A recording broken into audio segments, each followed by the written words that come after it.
On l'appelle déjà le chantier du siècle, un canal de 278 km de long et 300 mètres de large qui va relier l'Atlantique au Pacifique et qui va se construire au Nicaragua. 3,5 fois plus long que le canal du Panama, il doit permettre de rendre le trafic interocéanique plus fluide. Mais le projet croule sous les critiques. Les travaux, estimés à 50 milliards de dollars, vont être menés par un multimillionnaire chinois jusque-là inconnu, Wang Jing. Son entreprise a obtenu une concession tellement favorable qu'elle viole la souveraineté du Nicaragua, selon les détracteurs du projet. De plus, les conséquences sur l'environnement seraient dramatiques pour la région, sans oublier les conséquences sociales. 25 000 personnes sont concernées par les expropriations. Qu'importe, avec ce projet pharaonique, le président Ortega fait miroiter 50 000 emplois et un doublement du PIB. Et le contrat ne s'arrête pas là. L'entreprise chinoise doit également construire 2 ports, un aéroport international, une zone franche, une centrale électrique et même un gigantesque complexe hôtelier. Reportage au Nicaragua de Laurence Cavalier et Mathieu Comin. Il se trouve ici avec nous notre frère Wang Ying. Sous les projecteurs, l'idylle a l'air parfaite. Le président du Nicaragua, Daniel Ortega, déroule un tapis rouge au millionnaire Wang Jing. Contraint en poche, l'entrepreneur chinois va pouvoir construire dans les conditions les plus favorables un immense canal qui reliera l'Atlantique au Pacifique. Un futur concurrent du canal de Panama, saturé depuis plusieurs années. Avec ce projet, nous allons changer le monde et apporter plus de bonheur et de joie aux habitants de cette planète. Mais les cérémonies terminées, les critiques pleuvent. De la part des écologistes d'abord. Le canal va traverser le lac Nicaragua, la plus grande réserve d'eau douce d'Amérique latine. Jaime Inser est l'un des scientifiques les plus reconnus du pays. Il ne décolère pas contre le méga-projet. Il faudrait extraire des millions et des millions de tonnes de sédiments pour creuser le canal. Boue et sable principalement. Cela signifie que la qualité de l'eau va se perdre. Elle ne sera plus potable. Depuis plus de 20 ans, Jaime était le principal conseiller des gouvernements successifs sur les questions environnementales.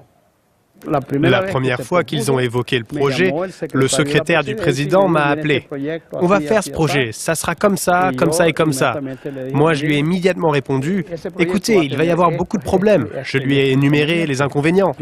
Et je lui ai dit « Franchement, ça ne semble pas faisable. Ça sera dangereux pour l'environnement. » Ils ne m'ont plus jamais recontacté après ça. Des milliers de pêcheurs et d'agriculteurs vivent de l'eau de ce lac. Et le canal va aussi déplacer 25 000 personnes qui vivent sur son tracé. Le village d'El Toulé va être complètement rasé. Nourrice est née ici. Ça fait 30 ans que ma famille vit dans cette maison. Moi, je suis de ce village et je continuerai de me battre pour que tout cela ne soit pas détruit. Le contrat entre le Nicaragua et l'entreprise de Wang Jing, HKND, indique que les terres seront rachetées au prix cadastral, c'est-à-dire à peine 10% du prix du marché. Et le projet de canal n'a fait l'objet d'aucune consultation nationale.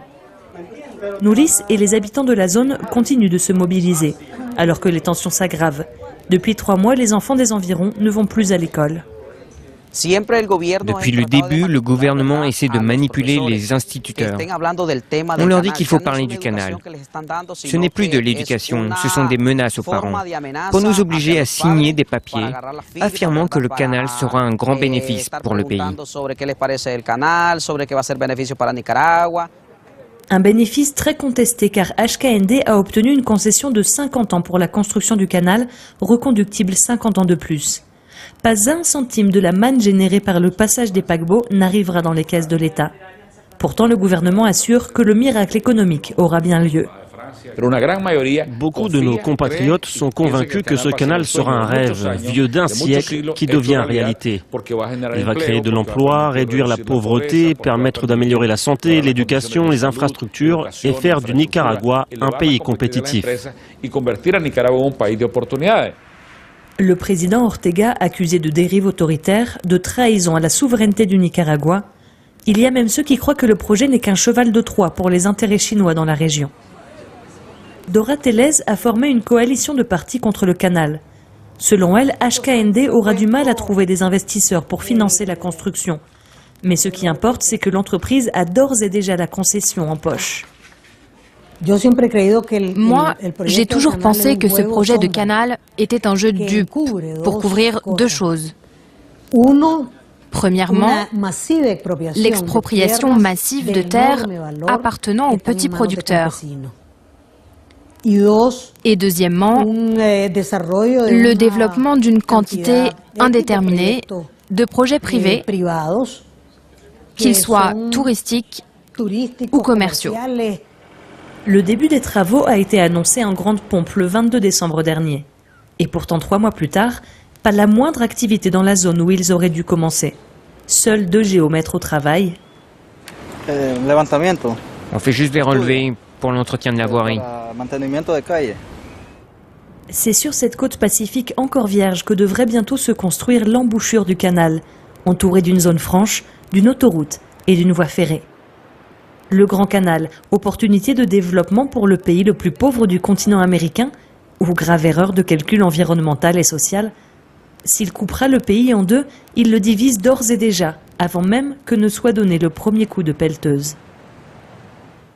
Le gouvernement Ortega semble persuadé que ce chantier est la manière la plus rapide de sortir de la pauvreté qui touche 45% de la population au Nicaragua. Il assure même que l'infrastructure fera du pays la nation la plus riche d'Amérique centrale. Pour la Chine, cet investissement au Nicaragua lui offrirait 2 bases stratégiques dans l'arrière-cour des États-Unis. En attendant, elle continue de sécuriser ses voies d'approvisionnement en construisant des ports au Sri Lanka, au Pakistan, en Birmanie ou encore au Bangladesh.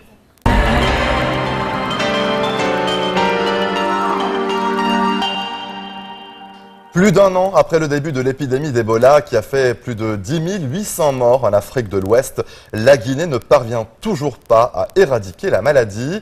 S'il y a eu une accalmie, l'urgence sanitaire renforcée est en vigueur pour 5 départements du sud-ouest et de l'ouest du pays où s'est déplacé l'épicentre de l'épidémie.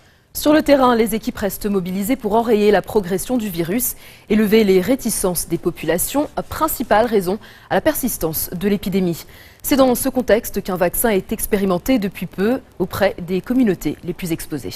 Un énorme espoir notamment pour les travailleurs de la première ligne, comme on appelle les personnels de santé, mais aussi les proches des malades.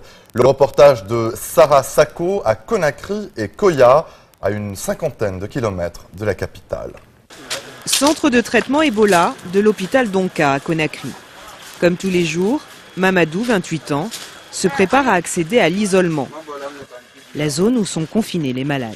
Il faut rentrer dans l'isolation pour assister les patients en ce qui concerne l'hygiène, l'eau, hygiène et assainissement. En fait, c'est un peu mon rôle dans ces centres.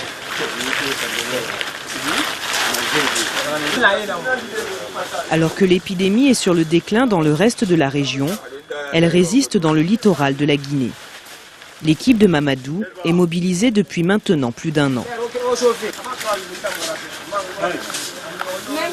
C'est la routine, je suis habitué, je suis obligé de le faire humanitairement, je suis obligé. Une routine qui conduit Mamadou et ses collègues à passer plusieurs heures par semaine en contact direct avec les malades.